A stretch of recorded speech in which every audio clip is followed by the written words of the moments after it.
Mesdames et messieurs, bonjour. Nous allons faire notre deuxième conférence de presse aujourd'hui. On se trouve aujourd'hui à Dreux. On était ce matin à Évreux. Nous allons investir, même si ça a été fait officiellement, notre ami Hussein Karaoğlan, deuxième circonscription de l'Or et Loire, ainsi que son suppléant aujourd'hui qui vont s'investir pour les élections législatives du 11 juin prochain. Encore une fois, je vous remercie de votre présence, notamment la présence des enfants. Ça fait très plaisir aujourd'hui parce que c'est la relève. Et c'est ce qu'on attend du Parti Égalité et Justice, de permettre également à la jeunesse de pouvoir flirter avec la politique et pourquoi pas, dans un futur proche, de s'investir politiquement. Encore une fois, nous allons vous expliquer l'engagement du Parti Égalité et Justice. Le Parti Égalité et Justice, c'est un parti qui a été fondé en janvier 2015. C'est un parti politique qui a été mis en place à travers des personnes qui ont été déçues de la politique, des personnes qui ont été rejetées par la politique et qui aujourd'hui ont pu fonder un mouvement, un parti qui répond aux besoins de la population tout entière. Le parti a émergé en 2015, mais c'est un long combat.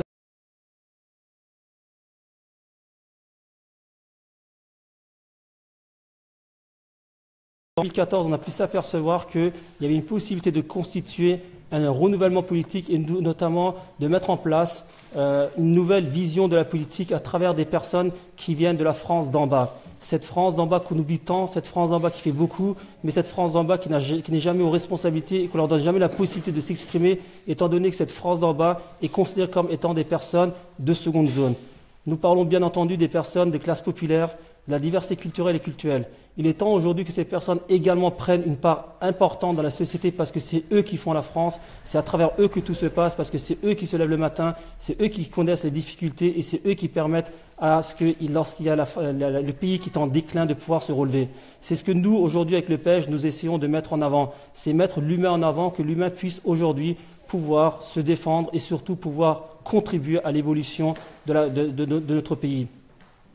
C'est pour ça que nous disons une chose qui est importante. Il n'y a pas de clivage politique droite-gauche. Il ne faut pas diviser la société avec des clivages. Il ne faut pas diviser les personnes en essayant de vouloir qu'ils pensent d'une manière ou d'une autre par rapport à sa vision politique. On dit qu'il faut mettre au cœur de la société l'humain. Si nous pouvons mettre au cœur de la politique l'humain, on pourra tous avancer ensemble et permettre à ce qu'il y ait davantage et davantage de personnes qui prennent des responsabilités et pouvoir résoudre les choses à partir d'en bas. Il est important aujourd'hui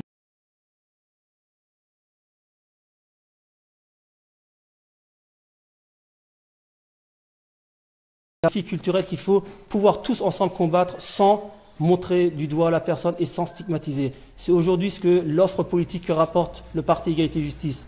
Le Parti Égalité et Justice permet à tout le monde aujourd'hui de pouvoir contribuer ensemble pour un avenir meilleur et avancer dans cette vision.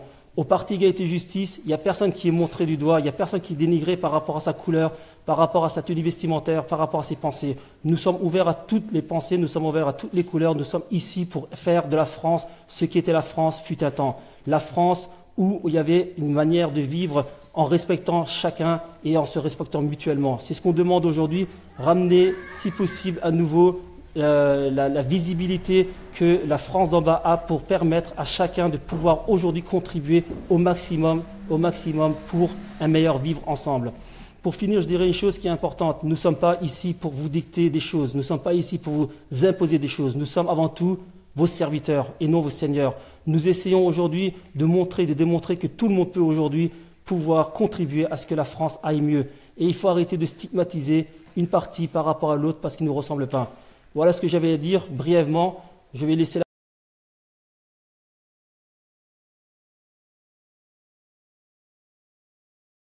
de m'engager sans la présence de nombreuses personnes à mes côtés. Parmi elles, j'ai une grande pensée pour les personnes qui ont été les plus proches de moi. Je pense particulièrement à ma famille, mes enfants, mon frère, paix à son âme, mes sœurs, ma femme Emel pour son soutien et son regard critique, mais aussi son enthousiasme, à mes 3 enfants pour m'avoir donné le sourire et l'audace face à mes responsabilités. Je tiens à remercier également mes amis du PEJ, avec le président honoraire M. Ali Gedekoğlu, le président Şakir Çolak, qui est à ma gauche, M. Zekeriya Dursun, Kadir Güzle, M. Remzi Şekerci, pour leur dévouement et sacrifice conduisant le mouvement du PEJ sur l'échiquier politique jusqu'au bout avec 52 candidats. Mes remerciements vont également à tous mes amis qui étaient prêts à être suppléants pour me seconder. Soufiane Boudadi, Rachid Arfak, Madame Zélia Tchalik qui est présent ici, et Monsieur Jamel Benabi.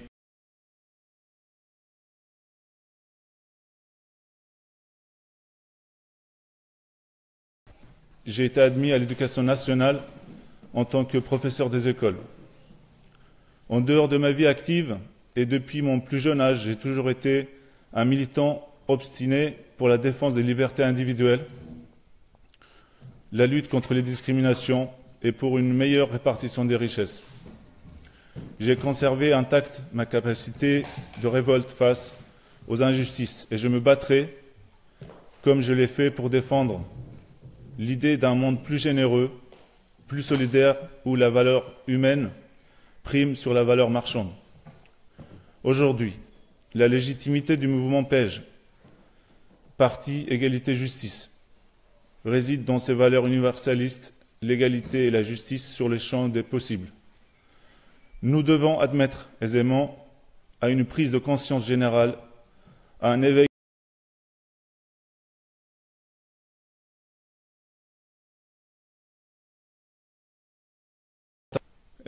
Dreux Est, Dreux Ouest et Dreux Sud.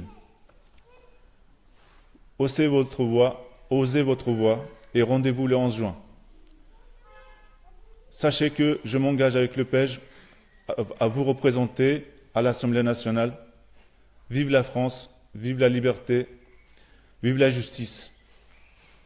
Merci à vous.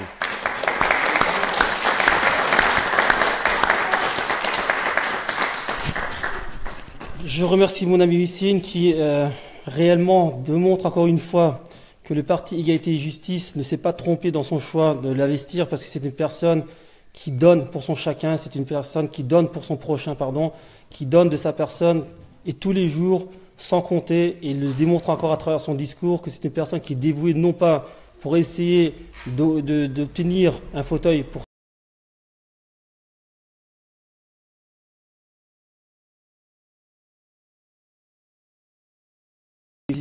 à travers la sectorisation de la société que nous allons pouvoir avancer. Donc s'il y a des questions, on est preneur. Oui, je vous en prie.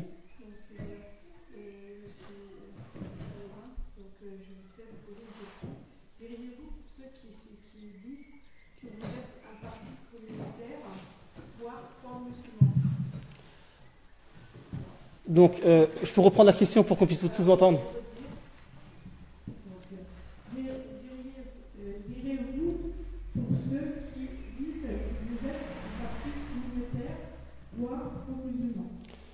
Je vais déjà apporter ma réponse et après je laisserai notre ami Hussein s'il veut apporter une réponse complémentaire.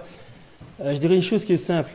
Concernant ce que je disais à la journaliste qui était juste avant présente, dire que le parti Égalité et Justice est communautaire, qui est pro-musulman, c'est déjà vouloir diviser et essayer d'éluder le débat. Nous, on dit une chose, nous sommes français à part entière, il n'y a pas de communauté qui est plus amène d'être propice à être candidat au PEJ qu'une autre communauté. Toute personne qui a fait sa demande d'investiture, qui est rentrée dans les critères du PEJ, ont été investies.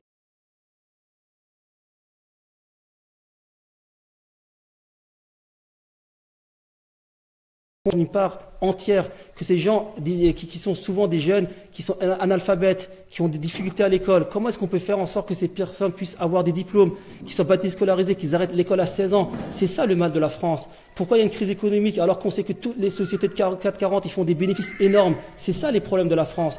Aujourd'hui, le fait que mon ami Hussein s'appelle Hussein, qu'il confesse musulman, on est décomplexé sur ces questions-là.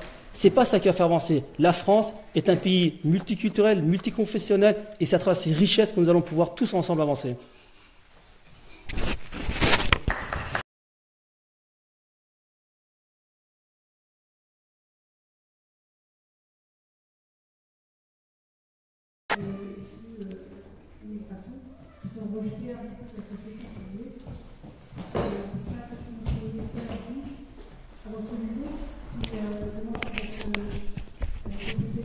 Je peux le laisser comme ça.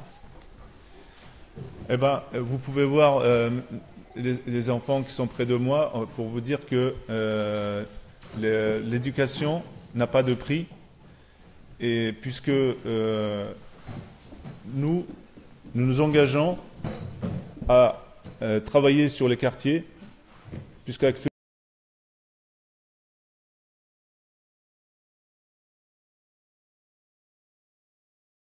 ces gens-là. À ces jeunes, comme on l'a dit avant, il faut faire une refonte de l'enseignement, il faut adapter l'enseignement dans ces banlieues, dans ces quartiers, il faut arrêter de faire des rénovations de façade. C'est bien beau, comme il dit l'habitat, de rénover, de mettre des isolations de 5 à passer à 10 cm, 20 cm, c'est très bien. Ça permet de faire des économies d'énergie, mais avant tout, il faut faire des économies humaines. Nous avons besoin aujourd'hui qu'il y ait, qu'on cesse qu'il y ait des classes de 35-40 personnes. Il faut qu'on puisse avoir un enseignement adapté à cette jeunesse et qu'on puisse à nouveau donner le goût d'apprendre. Parce qu'aujourd'hui, la jeunesse a du mal, ne serait-ce qu'à s'exprimer, ne serait-ce qu'à écrire, ne serait-ce qu'à parler, du fait qu'ils sont délaissés. Parce qu'on leur montre à chaque fois, on leur dit à chaque fois que c'est des personnes qui vont jamais pouvoir réussir dans leur vie, que c'est des moins que rien, si je peux me permettre. Et ceci fait en sorte de toujours les écarter de la société. Alors que la jeunesse dans les banlieues dans lesquelles j'ai grandi dans les banlieues, c'est une jeunesse qui veut réussir comme toute la jeunesse, pardon. C'est des jeunes qui veulent, lorsqu'ils sont, ils ont 8-9 ans, ils sont insouciants, inconscients. À 12-13 ans, il arrive qu'ils fassent une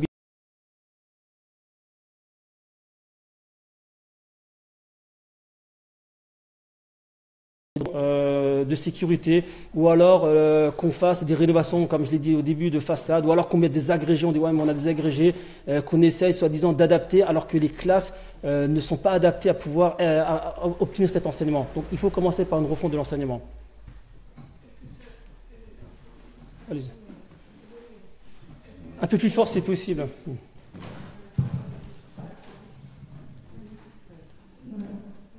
Est-ce que c'est simplement les écoles qui doivent former ces élèves ou est-ce que c'est les associations aussi qui doivent...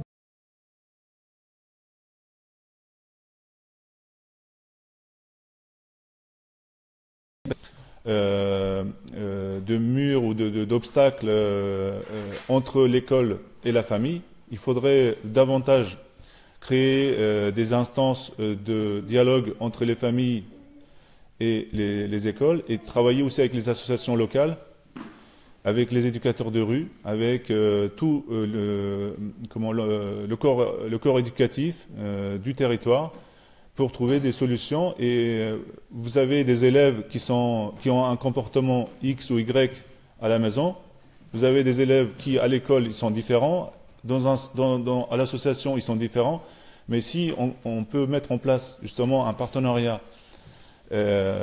multipartite, on pourra trouver et gommer les difficultés que nous rencontrons, puisque les élèves ils sont très intelligents et ils arrivent à justement à jouer avec les adultes, avec le corps enseignant, et justement il y a nécessité de travailler en partenariat.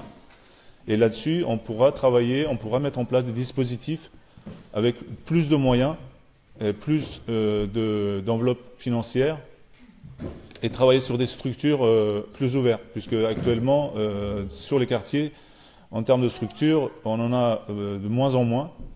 Et voilà, donc là-dessus, des moyens structurels aussi financiers qui devraient commencer à trouver des solutions, des pistes de solutions. Vous avez raison concernant les associations. Il faut que les associations s'impliquent comme ils s'appliquaient à l'époque. Les associations ont un rôle important à jouer, mais encore faut-il leur donner les moyens. Et aujourd'hui, c'est ce qui manque, les moyens financiers, les subventions qui viennent de l'État, que ce soit du territoire ou bien du département. Mais encore une fois, ces associations sont également mises au défi ou bien sont sous la contrainte de jouer le jeu par rapport à certaines politiques. Et c'est pour ça que nous, on dit, oui, les associations ont un rôle à jouer, comme dit si bien Hussein. Oui, la famille a beaucoup à jouer, surtout la famille, mais l'éducation aussi, parce que les associations sont toujours une épée de Damoclès. C'est lorsque on fait la politique d'un tel, on ne fait pas la politique de l'autre. Ce qui se passe dès qu'il y a un changement de gouvernement ou bien d'élu, malheureusement, les associations, ils ont des difficultés financières. Donc là, il faudrait également plus de transparence pour permettre à ces associations d'avoir un projet à moyen et à long terme et éviter à chaque fois qu'il y ait des élections, que ça change ou bien qu'il y ait des coups de pression en disant cette année, je ne donne pas la subvention parce que ça ne me permet pas de donner. Je préfère privilégier une autre association. tout travail, il faut le faire à moyen ou à long terme. C'est ce que le PEJ aujourd'hui propose, c'est de faire du travail à moyen et à long terme. C'est pas de faire du travail, comme là, je l'ai dit avant, faire des renaissances de façade. On peut faire des propositions, c'est simple de faire des propositions, écrire, mais encore, il faut pouvoir les tenir, ces propositions. Si on ne va pas les tenir, qui sont pas irréalisables, ça sert à rien de vendre du vent. Nous, aujourd'hui, on est là pour dire qu'il faut recommencer les choses d'en bas, il faut faire des fondations solides pour pouvoir après monter tout doucement jusqu'à mettre le toit. Et c'est ce qu'il faut dorénavant constituer à nouveau à faire. Il faut commencer d'en bas. D'autres questions?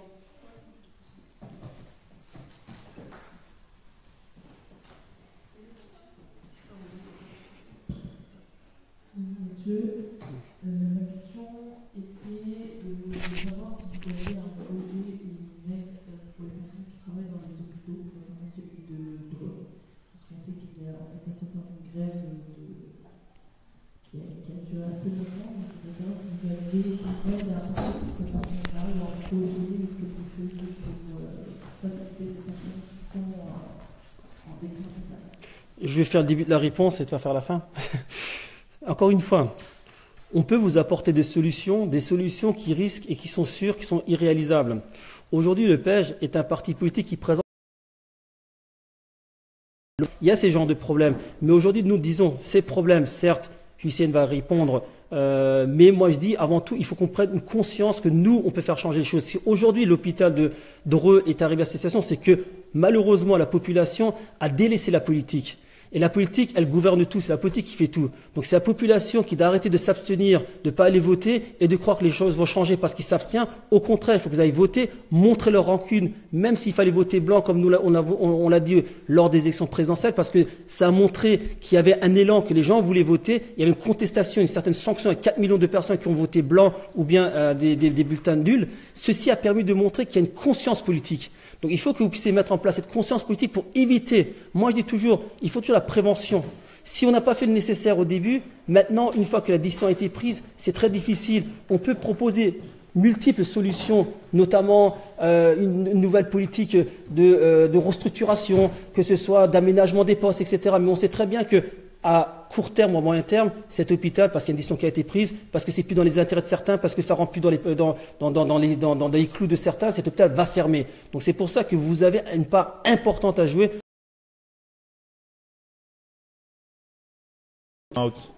Donc c'est à ce niveau-là qu'il faut intervenir, penser aux patients, mettre l'humain au centre des préoccupations, puisque actuellement ce n'est pas le cas, et c'est plutôt l'intérêt financier ou qui prime sur le reste. Donc je pense que là-dessus, et comme disait le président Shakir, si nous avons quelques dizaines de députés à l'Assemblée nationale, nous pouvons aller vers les modifications en termes de modifications sur la loi du travail pour justement amorcer des pistes de réflexion et de solutions par rapport justement à ces questions d'harcèlement au travail.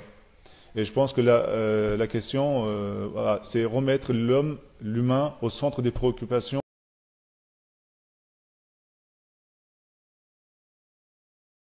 Nous, on est toujours en train de subir ce qui se passe. Et c'est à vous de faire encore davantage et davantage cet effort d'aller voter. Ça coûte rien, c'est gratuit. Il y en a qui ont donné leur vie pour le droit de vote. Et aujourd'hui, malheureusement, on le délaisse comme ça sans se remettre en cause. D'autres questions ?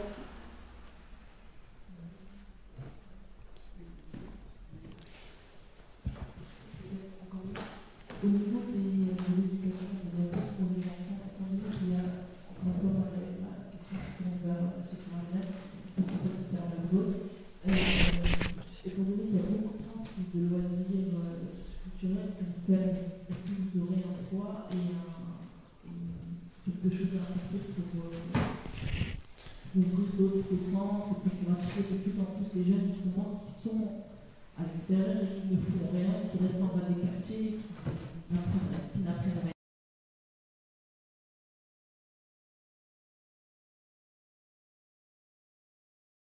rien. D'installation éducative pour les jeunes sur les quartiers et nous nous engageons tout d'abord à travailler sur justement la déréglementation de certains dispositifs qui n'empêchent pas d'avancer justement sur ces champs éducatifs.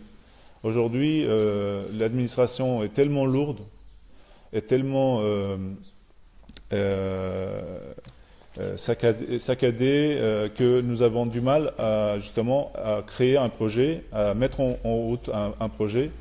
On perd déjà une année juste dans l'écriture du projet à rassembler les éléments administratifs. Donc là-dessus, je pense qu'il faut que nous, on a un travail à faire sur justement cet aspect administratif qui est vraiment très pesant. Mais l'éducation reste prioritaire. D'autres questions? Il n'y a que les femmes qui posent des questions, c'est bien ça. Ça fait plaisir, les femmes qui s'impliquent dans la politique. On nous dit qu'on ne laisse pas assez la parole aux femmes et on voit